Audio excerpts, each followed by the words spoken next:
Christmas!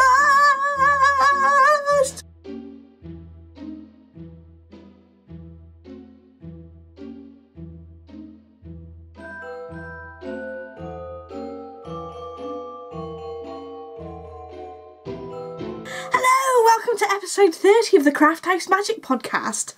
Guess what? It's nearly Christmas! Oh dear. You can't tell I like Christmas, can you? So today I've got a couple of things that are knitted to show you, some bobbin lace and some hat and dressmaking that I've been doing. I've also got a bit of blast from the past and a couple of confessions, but they're not true confessions, it's okay. I've not been too naughty. And then I'm going to skip a couple of other sections I normally do, and I'm going to do a little bit of a tour of my sewing room because it's a Christmas special. So, I've just wanted to mention to you guys about the two knit-alongs that we've got going on in the Ravelry group. We've got the Happyalong, which runs till the end of December, and then we've got the Merry Sock Cal, which goes till the 24th of December, which means that you get to have a pair of socks for Christmas Day! Yeah! Although I'm a little bit behind. It's okay, I've got a couple of days off before Christmas. I'm going to go loads of knitting, so it'll be great. I just wanted to say thank you to everybody for purchasing things from my shop in the last few months. It's been really lovely. Thank you so much for your support. Oh, better get on to the knitting. So, first of all in the knitting, we've got a finished object. But I haven't got it here, so I'm going to have to pop a picture up just here. And it's the antler hat that by Tin Can Knits. And I knitted it in the Sublime Luxurious Adam Tweed in the 417 colourway. And I have this much left. I wasn't that impressed. I know lots of people really loved using this, but I didn't really love using this for cables because it wasn't very stretchy. It's a single ply yarn, if you can see. It's a single ply yarn and it doesn't stretch very much, which makes doing cables a little bit tight for somebody who knits as tightly as me. But I'm sure that if you're not quite as tight, it's probably not quite as bad to knit with, doing cables anyway. But it actually does, it comes up as a not, it's not too itchy. I think it'll be fine on the forehead for a hat. So I'm pleased about that. So that's been sent off for a Christmas gift. So hopefully they like it. And hopefully they're not watching the podcast. Although I won't mention the name, so they won't know who it is. Right, so I'm on to my works in progress now. So I've been working on my last Christmas gift. I know I've only got a few days till Christmas, but I'm sure I'll manage it. And it's the lovely Tiny Owl socks. And this pattern's by Lou Lee. This colour really doesn't come up very well on my camera for some reason. I've adjusted the white balance. But that really doesn't come up as bright as it is in real life. And there's lovely, lovely little owls. My colour work isn't the best, so actually if I pop a picture up here of how Luli's pattern looks when it's done by a proper professional colour work knitter, you'll be able to see what it looks like. And I'll also pop a picture up there so you can see what the real colour looks like as well of the yarn. It really makes me cross that the colour hasn't come up very well. I've done one, and I've got a bit of a tangle going on here, so I've just about got to where the heel is, so I've not got too much to do, and I'm hopefully going to get most of that done tonight, so that I haven't got to be knitting right up until Christmas Day on those, because we have other socks to knit, don't we, for Christmas. So, oh, I forgot to tell you what the yarn was. So the pink yarn is this Heritage 4-ply, and it has got quite a bit of acrylic in it. It's 25% acrylic and 20% nylon, along with the 55% wool content there, which I do find it's not the best yarn to be doing colour work with, so obviously my colour work would look much better I was using the appropriate yarn, but I wanted to use my stash, and I thought that the person I'm knitting them for would really love this pink colour. So, and the grey is West Yorkshire Spinner, so I think I'll be sticking to ones without acrylic in next time. But it's still quite a lot of fun, and when you get to these, when you're doing the section where these little snowflakes are, it's just like the feeling you get when you're knitting stripes on socks. You can't wait to get to the next row of colour work. It's brilliant. So, I've actually finished talking about that one now. I'm on to my next work in progress. I really haven't done as much as on these socks as I wanted to, and I need to get them finished for the Merry Sock Along that's finishing on the 24th of December, so I better get a work on these. So I've done just started on the leg of the sock, and I'm just about to do the pattern. And I did actually do a couple of inches of pattern, and then I realised I'd made quite a few mistakes at the bottom, so I ripped it back. I don't think that the lace on these socks, these are the Sugar Plum Fairy socks by Ruth McKeon from Knitterarian. I don't think that I can cope doing the first bit when I'm watching television and having a glass of wine. Not good. We've come to this conclusion before. Don't drink alcohol when you're knitting lacy bits. So I'm hoping to get those finished by the 24th. I'm going to focus on these I think. So the yarn that I'm using is by Little Yellow Uke, and it's the Always Believing colourway, and it makes me want to sing Gold, Always Believing. Oh gosh, I really can't stop singing now. I started on the last episode. So I'm loving knitting this. This 1x1 twisted rib is so lovely. I love it. Absolutely brilliant. Really enjoying that. I suppose if you didn't want to do so much of the 1x1 twisted rib, you could do it plain on the foot if you didn't like doing it too much. But I think it's at least worth doing it around the leg part. It's really pretty. Because I know a lot of people get a bit fed up by the twisted rib. I shall show you the yarn in the ball actually, how pretty it is. It's really lovely. And that's the Always Believing by Little Yellow Uke. You can see where I've wound it back onto there where I've done it wrong, and I've had to undo it last night. And I thought, right, time to go to bed after I picked up those stitches. So I've also been knitting these evergreen socks by Madeline Gannon, and I think I might have showed you about that much on the last episode. So I've been very pitiful with my sock knitting. I've been making some gifts that I can't show you till after Christmas because they're actually for Adam. So I shall show you on the next episode what I've been making there. So these are what I've made so far. And I've just nearly, well, I suppose I've got quite a way through the heel flap, and that comes out really pretty. This yarn is by Nora & George, and it's in the fur colourway. So I wanted to get a bit of work done on those. What I'm going to try and do for the Merry Sock Along is to get these Sugar Plum Fairy socks finished for that knit along, because why did I think that I could knit 2 pairs when I've got Christmas preparations to be getting on with? Absolutely crazy, I don't know. Right, so I think that's all my knitting. So we've got the Christmas Eve cast one going to be on Christmas Eve. How can I miss out on that?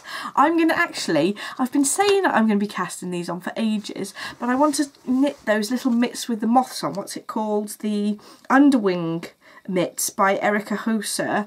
I'll pop a picture of what they're supposed to look like, and I'm actually going to cast those on Christmas Eve.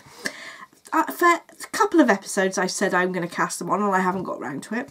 But now that I've done a little bit more colour work with my Tiny Owl socks, I'm really got into it, so I really feel like it's the time to cast them on.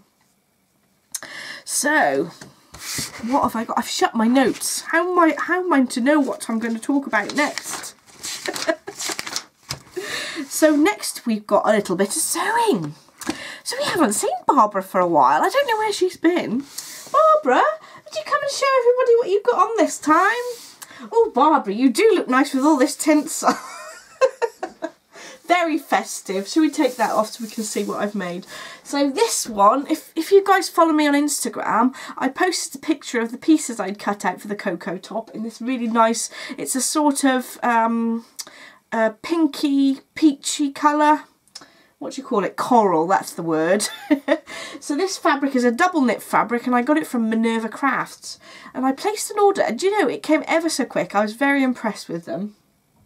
And I think I spent over, I don't know if it was £25 and got free postage, so that was really lovely. There were just some other plain fabrics that I bought at the same time, so I don't think I've shown you yet. But I'll get to them when I'm actually using them. So I really like this fabric. It's nice and sort of thick for the winter. And I thought I'd make a Coco top, but because it's wintry, I thought I'd go for this little collar that the Coco top comes with. And I thought that I wouldn't like it, but I really, really like it. I used a twin needle just to sew around the bottom of the top, and I just used the overlocker to attach these turn-up sleeves and the neck, and I also just top stitched around where the seam is on the neck just to make it a bit more sort of sturdy around there. I'll just show you the back. It's a lovely, just a plain black, nice plain sort of top that you can sort of get a lot of wear out really, because it goes with a lot of things. So I'm really pleased with that. And actually I ended up making a second one of these in a different fabric, just because I really like this pattern so much, and I thought that would be nice to have a couple of tops that I can wear in the winter just to keep me all snugly and warm. And this fabric I'd actually bought about 20 years ago. Which is absolutely crazy, I know.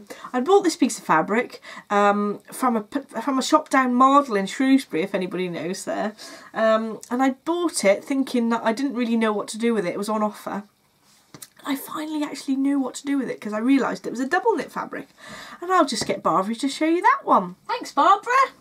So this is the green one I made, and the only difference is that I added this panel just across the bottom.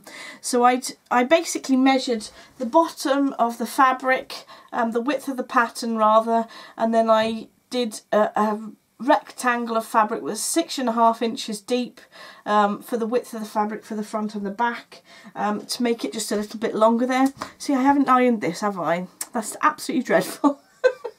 But this colour I thought would be quite festive, and I don't know if it's coming up.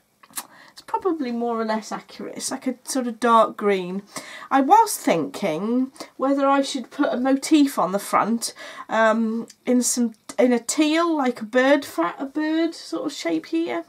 I don't know whether it'd be better if I just left it how it is so it was more wearable. But I thought that would keep me nice and warm when it's been horrible and cold over winter.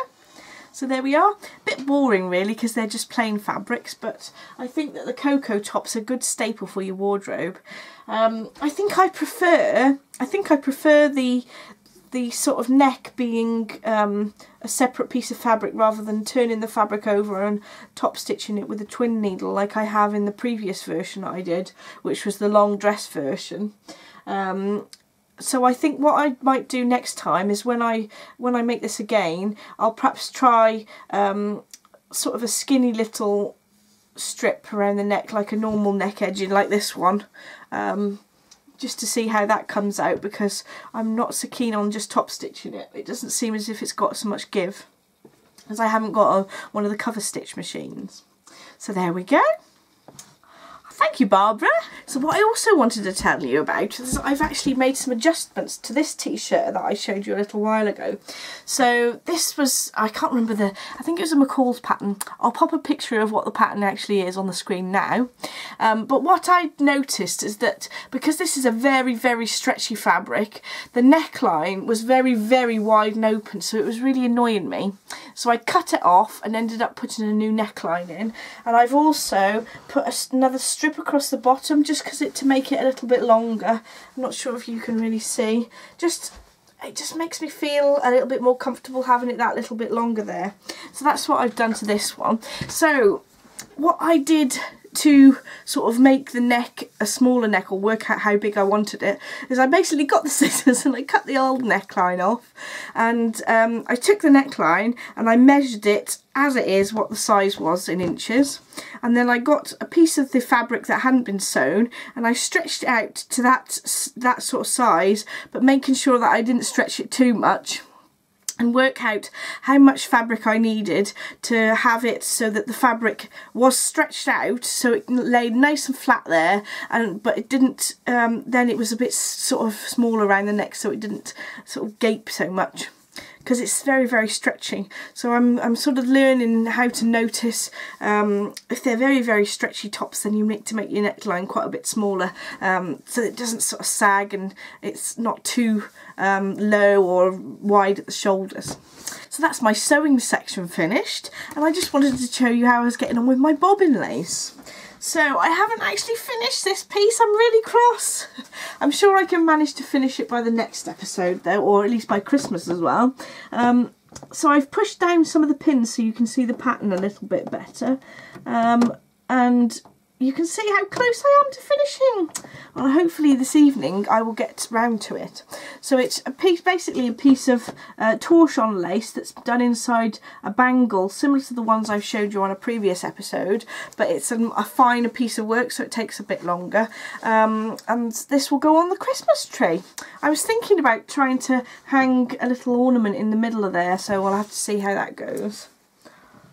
Right. I've got hair all in my mouth today. Oh, my pom-poms are trying to escape. So that's my bobbin lace as well. And we're going to go straight on to Blast from the Past. So I thought, because it's Christmas, I'd show you a Christmassy thing. And you may have seen this. I think I may have shown this on last year's podcast near Christmas. But I made this Christmas tree out of folded pieces of patchwork. And I put some beads in the centre of those and some little bells behind them, which I think is really cute. I think I might make one of these at some point again this year.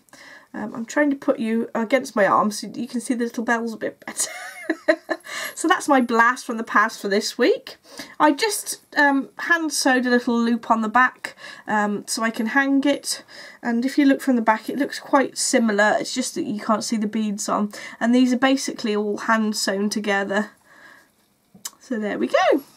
Christmassy Blast from the Past. So I've got a few confessions, although they're kind of a bit guilt-free. So I was telling you on the last episode that I'd purchased a lovely yarn calendar from Kelly from Lay Family Yarns. And I'd also done some swaps with my lovely friends Naomi and Sue. And I've actually been collecting, I haven't actually done anything with these minis that I've been opening every day, but it's been such a delight just to open, well, 3 minis.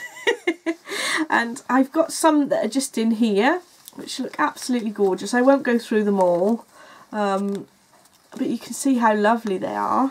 And I've also been putting, my blanket is under here, so it isn't that full. Some of the minis just on top of my blanket ready to put in. And I'm hoping to have some really nice relaxing time to pop them in my blanket at the weekend. So I just wanted to say that lovely Kelly from Lay Family Yarns had also done a little bit of a collaboration with a lady from Busy Pottering. I've dropped the card, there we go. So Busy Pottering, and she'd put some little stitch markers in, or progress keepers I should say, and then this cute little Christmassy bag with a poinsettia flower on it, and lovely bit of wadding in there because I always like a nice squishiness to my bag, and that's where I'm keeping some of my minis. But there were so many I had to start putting them in my bag with my Cozy Memories blanket. So this is an example of one of the yarns I got from Kelly at Lay Family Yarns. Really pretty. And it's so lovely. I think that as well as Kelly's being so lovely, my friends Naomi and Sue know me so well. They've been putting in some really lovely little minis that are going to be perfect to put in my Cozy Memories blanket. So thank you, ladies. I met her with a lovely friend called Jo, and she gave me this gorgeous little bag, which I haven't used yet because I didn't want to crease it or anything. And it's a lovely hand sewn bag with this sort of drawstring in the middle here, which is going to be such a lovely thing to keep my knitting in. So thank you so much, Jo. And she also gave me this absolutely gorgeous bobbin, and she knows how much I like bobbins from watching the podcast.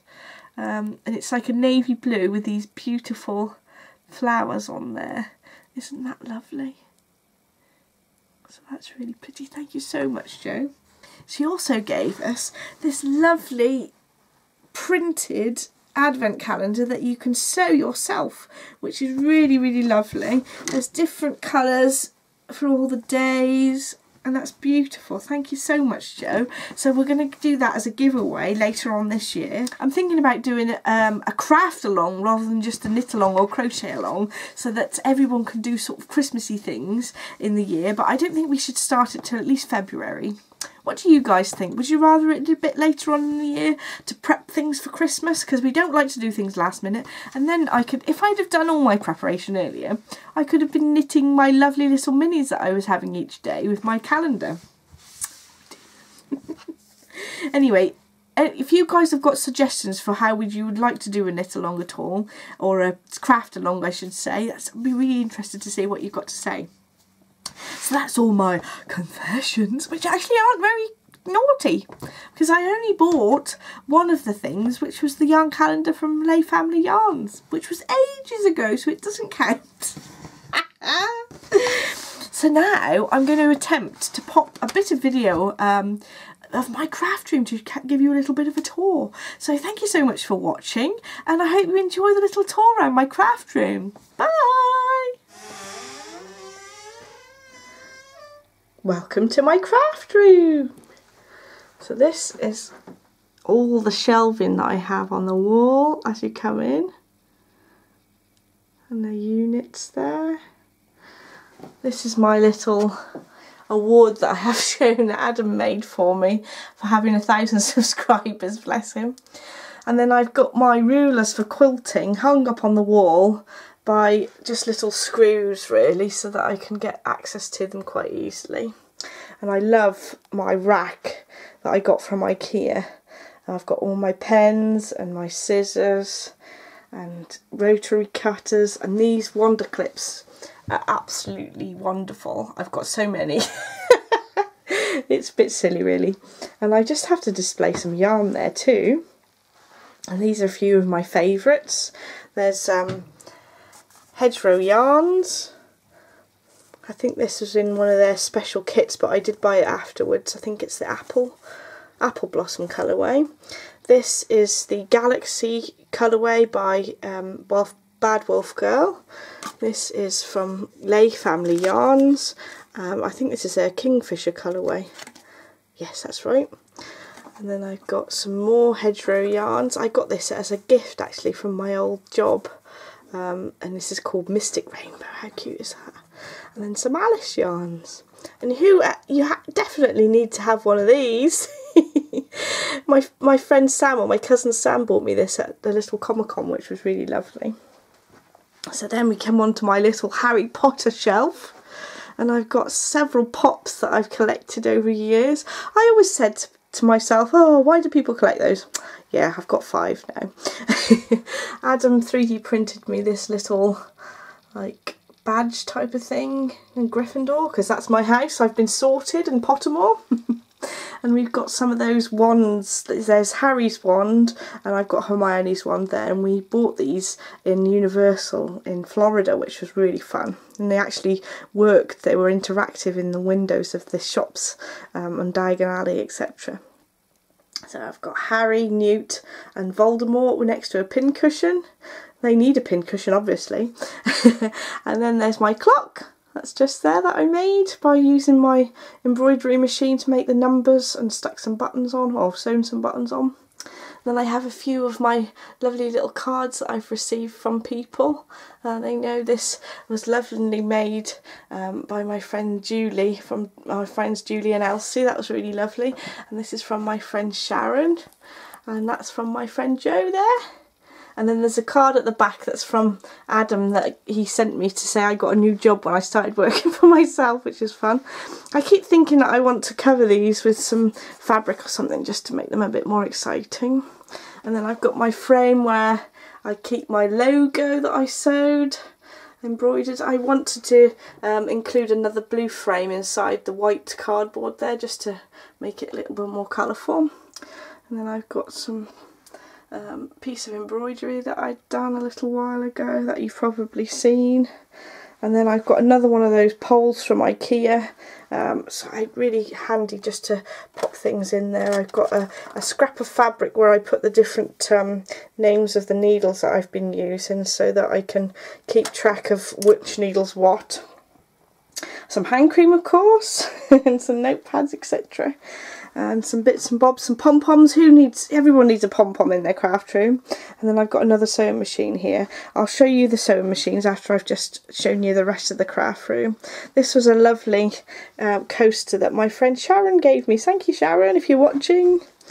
And I've got some more bits and bobs in sewing boxes on the windowsill. And this is the normal scene that you can see when I'm recording the podcast. And I've actually turned the lights on. That Adam's made these LED strips underneath the units for me so that I can see a little bit better. This is my Jones sewing machine, which I don't use very often, but it's so beautiful. And you can see my yarn. And then another one of those IKEA square units. And then I've got some more books on this shelf. As you can see, there's a bit of a dumping ground on the bottom shelf there where I've been popping things. And I've got another set of these really useful IKEA drawers. They're absolutely brilliant. And I've got quite a lot of books on here and to do with bits and bobs. I really like these old vintage tins that I got given. They're actually full of vintage buttons, which is rather lovely.